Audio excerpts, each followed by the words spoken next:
Dead man ha.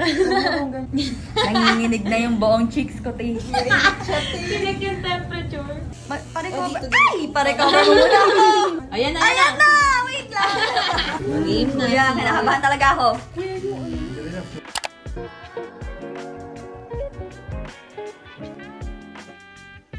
Hello guys! So, ayun. Balak na yun magpatato. First tat ko. Tapos nag-drawing kami ng heart. Kaming apat. Tapos isa-shuffle na. Tsaka na pala namin mag-island hopping though. Okay, wait! Lang. 1, 2, 3, go! Lang. Ulitin na lang natin. Para masaya ka. Nabunot ko yung... Ay! Kay ate! Siya ito, di ba? Oo. Kay ate yung nabunot ko. Kay Jessie na to! Hindi, yan yung akin. Ito? Hindi yan yung ito? Wow! Bakit na ng drawing? Wow! Yan yung akin. Sabi sa inyo, ang ganda ng akin eh.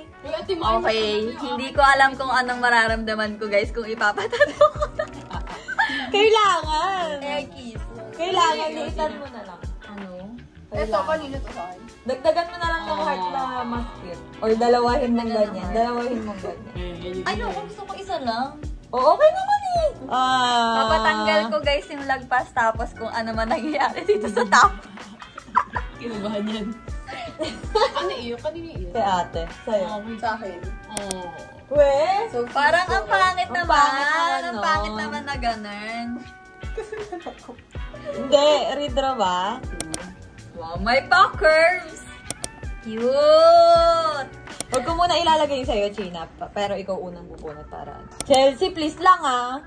Basta guys, inulit na lang namin. Kasi si China nabunot niya yung sarili niya. Hindi, try mo mag-drawing sa likod. Ayan, hindi pwedeng ganyan. Hindi pwedeng ganyan. Ayan, mas cute. Tatanggalin na lang. Papaayusin na lang. Papaayusin na lang. Internet daw. Kay Chelsea lang naman yung pangit na drawing. Let me bonus na ano eh, isang internet. Ayan na. For the kung sakali dito. Kasi baka... Ewan ko lang. Gusto ko try. Parang... It's the silence for me. Mga kabado 20 ha. Ba yan? Okay, 1, 2, 3, tatuloy dito. Naku, pag ito yung may drawing sa likod. Ay, dalawa. Kung may dalawang nakabunot na sarili, exchange. Kay Chelsea to. Ay, kay Chelsea. Oo, kay China. Kay China to. May malas ni Chelsea!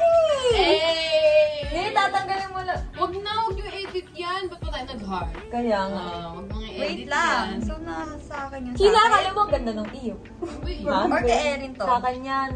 Ito yung iyo. Ayan sa'yo, mas maliit oh. Oo, mas cutesy.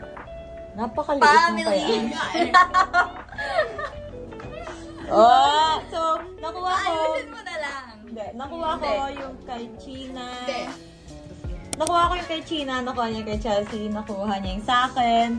Tapos nakuha ni Chelsea kay ate. So, ito na. Ang ganda, pwede naman siya dito, guys. Si ate nakabunot sa'yo. Ha? Ay, ikaw yung nakabunot kay ate. Oo, tapos may drawing daw ako ng mas malaking heart. Kasi laki ng 7. Ako. Dodrawingan daw siya ni Chelsea ng maganda-gandang heart. Kayong dalawa lang naman. Hindi naman masama-sama. Ay, ang init ng katawan mo. Kaya, tignan mo naman, akala mo ang ganda ng heart ni China. Gusto ko yung ito, heart, ibang hindi. Basta yung buntot. Kaya nga. Ay, di! Ayoko niyan. Ayoko niyan. Ba't ka kasi nagmamadali? Kaya nga, di Ang dami niyo kasi. Ang dami niyo kasi. Huwag ka dyan mag-drawing.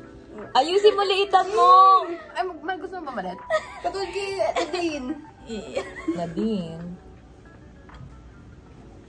Pangit. Yung heart mo kay Miss Heart. Dito. Ayan, mas maayos siya. Okay na yan na. Okay na yan. Hindi, tayo sa likod. Oh. Ayan! Ayos na. Hindi pa rin talaga. Ikaw nga! Grabe.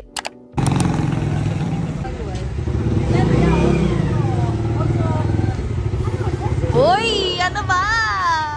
Ayoko nang masyado po makapal. Pero hindi ngayon.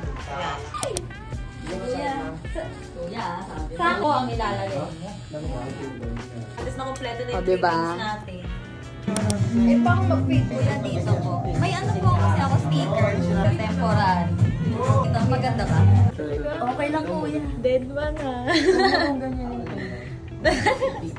Kuya, ang sakit. Charot.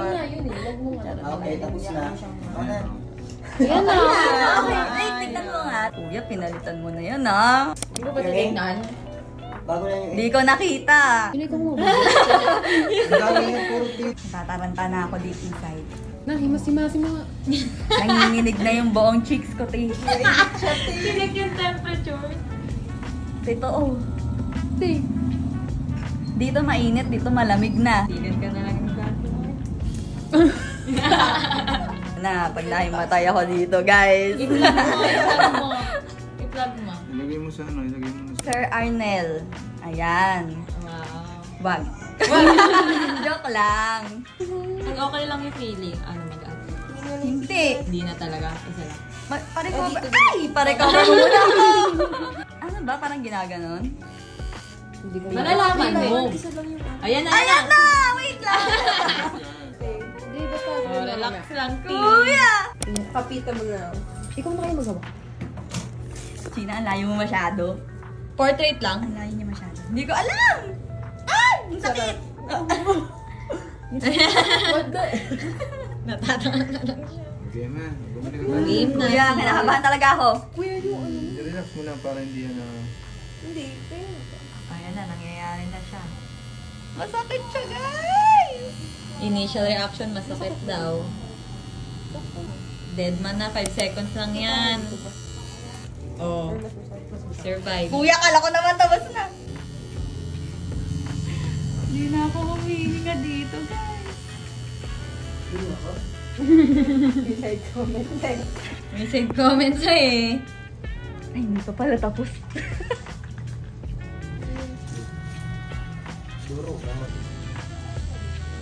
Ba yung daldal ko kanina na nahina. Ano, okay na. Tolerable na. Masakit siya. Super. May part. Ah, ayan. Sakit. Ano te? Nanginginig yung pa ako.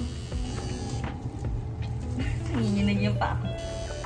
Ano na? Nag-numb ka na. Ayan ako sakit.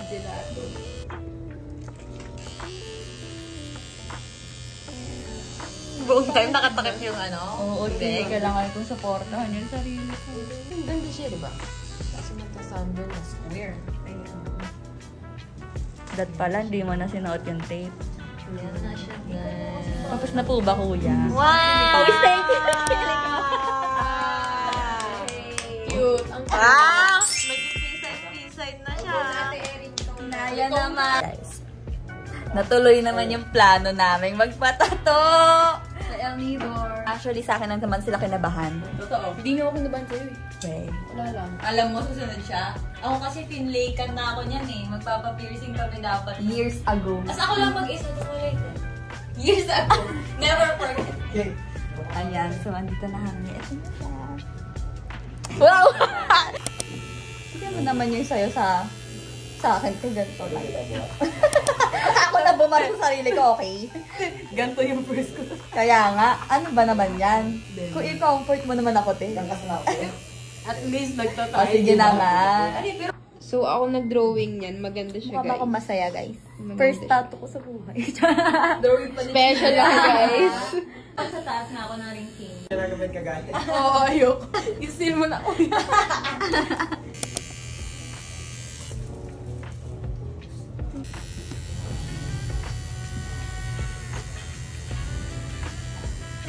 Yes. Patapos na kami lahat. Kinakabahan pa rin talaga ako. Babayad na kami. Sa totoo lang. Sa totoo lang.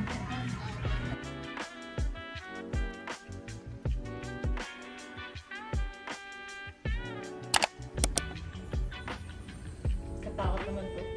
Yan.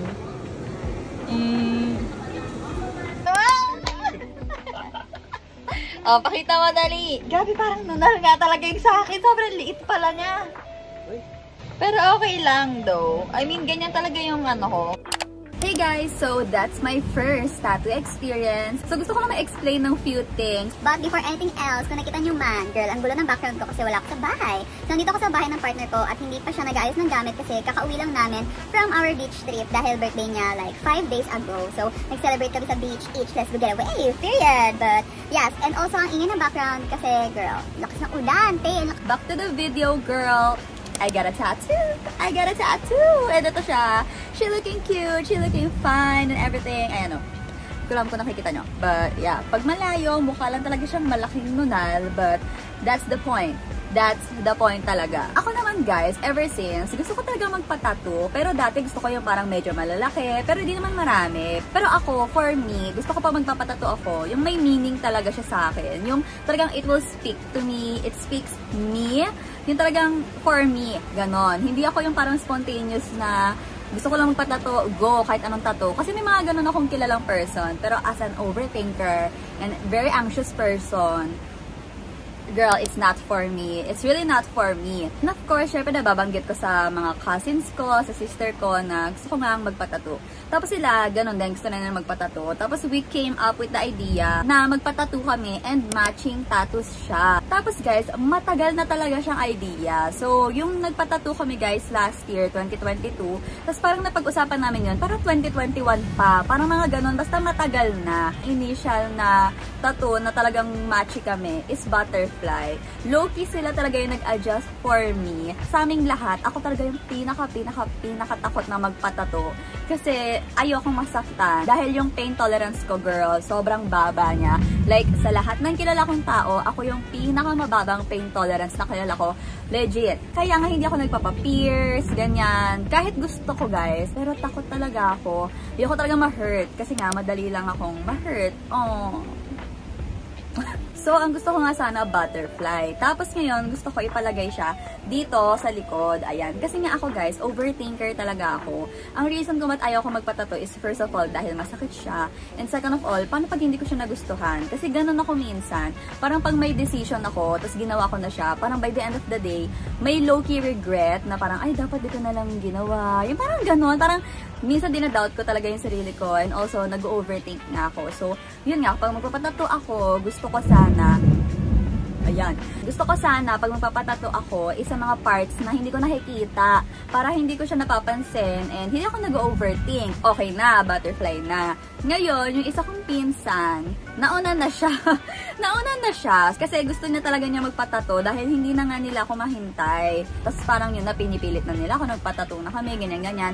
Pero hindi matuloy-tuloy kasi hindi malapit yung bahay namin sa isa't isa. Ngayon, nagpalawan kami, nag-El Nido kami. So parang isa sa mga bucket list namin na magpapatato kung saan ka pupunta para mas memorable siya, diba? And guys, grabe ko, alam nyo lang, talagang pinilit nila ako. Like, pilit talaga ako. Parang nagdalawang isip ako sa butterfly kasi parang masakit siya. Parang hindi ko kaya mag-commit sa ganon kabongga. Though maliit lang naman yung butterfly na ipapagawa ko and talagang parang line art lang siya. Pero kahit na, parang medyo malaki siya tignan. Tapos parang matagal siyang gawin. Ayun. Girl, kabang-kaba talaga ako kung alam niya lang talaga, like, gusto ko nang mag-back out, ganong levels. And also, yung butterfly, parang hindi siya nagsispeak sa aming lahat. So, yun, yung sister ko and yung isa kong pinsan si Chelsea, parang sure na ba talaga na butterfly? Kasi nga parang sa kanila, medyo random siya. Pero sa akin kasi, isa sa mga favorite ko talaga is butterfly. Good thing na for them is parang hindi ko kinakaya talaga yung butterfly. Ngayon, nag-isip kami ng iba pang pwedeng ipatato na sobrang simple lang, pero yung cute. Naisip namin heart. Dapat yung gusto namin. So, nag-research na kami and everything. But then, etong kapatid ko, yan yung reaction ko, yung kulog. Sabi niya, what if mag-drawing kami ng heart, tapos i-shuffle, tapos magbunutan kami? And girl, parang hindi ako ready sa decision na yon dahil ang random niya. So, magiging random siya and talagang drawing namin. But girl, ako na nagsasabi na hindi kami magaling mag-drawing. Hindi kami magaling mag-drawing. Though yung sister ko, nag-take siya ng architecture. Yun, pumayag naman kaming lahat. Hindi ko din alam kung paano nila ako napilit na, you know, pumayag. Siguro kasi talagang, girl, pinagtulungan nila ako. Ganon. Kaya yung nakita nyo kanina sa video, nag-drawing kami ng heart, and then nagbunutan kami. And then nung nagpatattoo na ako, guys, girl, masakit siya. Kasi nga, mababa talaga yung pain tolerance ko, pero masakit nasakit siya. Tapos si China, same kami ng placement. Dito rin siya nagpatato, tapos nasaktan din siya. So, it could be dahil nga sa may buto siya, pero siya kasi may sunburn. So, ayun. Pero ako nasaktan talaga ako, guys. Tapos, nung pagdating namin doon, hindi ako nakapag-vlog kasi sobrang kabang-kaba ako. Pero believe me, sobrang daldal ko. As in, tanong ako ng tanong kay La Kuya, paano pag na-infect? Paano pag sobrang sakit? Hindi ko kinaya, ganyan. Tapos, nung nakita nila yung ipapatato ko, na ganito lang siya kaliit, tawang-tawa sila sa akin. Kasi ang liit-liit lang daw talaga. Tapos, wala lang daw yan. Ganyan. Sobrang naging comfortable din naman ako somehow kasi friendly talaga sila doon. And mabait naman talaga sila. Ayan. Though for me, parang medyo pricey nga lang siya. Kasi ang binayad namin dito is 1,000. Pero dapat dalawa ang ipapatato mo. Kaso ako, hindi ko na kinaya yung pangalawa. Dahil ito pa lang, girl, kabang-kaba na ako. So, sayang. Ngayon na naisip ko siya sayang. Pero wala kasi talaga akong maisip na second tattoo. Hindi ako sure during the time. But no regrets naman. And di naman ako na gumastos ako ng ganon para sa first tattoo ko, since first tattoo naman siya. And then pagdating namin doon, pinipilit nila ako na ako na yung mauna, pero hindi ko talaga kaya. So gusto nila ako mauna kasi baka mag-back out daw ako. Pero yung isa kong cousin, yung medyo mas maraming tattoo, siya yung nag-volunteer, si Chelsea. Siya yung nag-volunteer na siya na mauna para makikita ko raw na chill lang, ganyan-ganyan. So yun, chill lang siya. Chill lang siya, pero siya kasi gusto niya nasasaktan siya. Char! But anyway, ayun na nga. So, siya yung nauna. Tapos after nun, pinilit talaga nila ako na ako na yung pangalawa kasi nga, baka mag-back out na raw ako. Alam niyo, na-feel ko talaga na baka mag-back out na talaga ako nun. But, girl, I faced my fears. So, ayun. Ako na yung second. And nakikita niyo naman yung reaction ko. So, sobrang daldal ko. Nung tinatatuan na ako, so sobrang sakit niya. Hindi ako makareact, guys. As in, nakagano lang ang person. May mga parts naman na hindi masakit, pero mostly masakit siya. Pero di rin kasi kami uminom ng any pain reliever or something.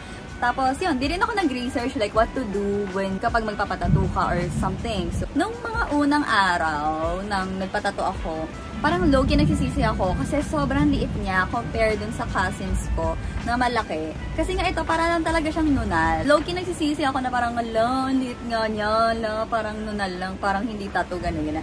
Pero as time goes by, parang it's perfect. Parang sakto lang siya. Last explanation sa lahat ng parts ng katawan ko, bakit dito ko siya pinatato. Kasi guys, ang angle ko talaga is this one, sa left. Ganyan ako lagi.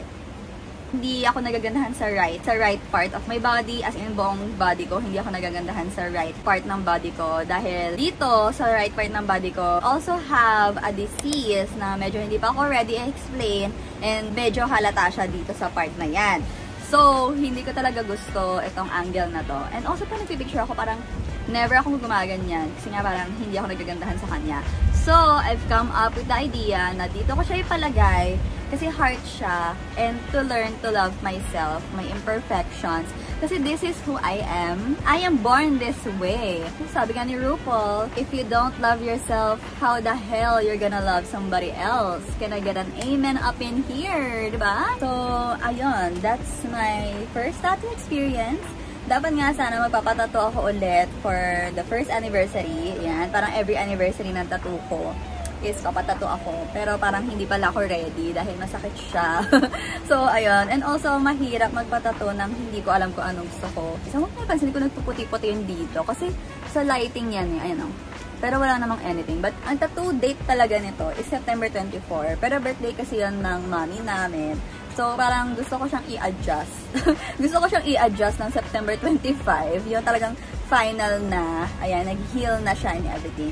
Kasi parang gusto ko ibigay yung day na September 24 para lang dun sa mami namin. So, ewan ko. Basta sa utak ko nagme-make sense siya. And dapat nga, i-upload ko na to nung mismong September 25. But, wala ako sa bahay. So, di ko siya nasikaso. And dahil nasa beach kami nun, as a Cancer girl, nag-enjoy lang ako doon. So, yeah. I guess that's it for our video. Sana naman nag-enjoy kayo. And gusto ko lang talaga mag-upload ng video about my first tattoo. Kasi first tattoo ko siya. Anyway, that's it guys for our video. Sana nag-enjoy kayo. And if you have any suggestions or comments, just comment down below. And if you're new here on my channel, don't forget to click the subscribe button down below and also the bell button down below. Follow me on my social media accounts. Facebook page, I am Marta. Instagram and TikTok, I am Immortal. So I hope that you're all safe and dry. And yeah, I hope I'll see you soon again. Bye!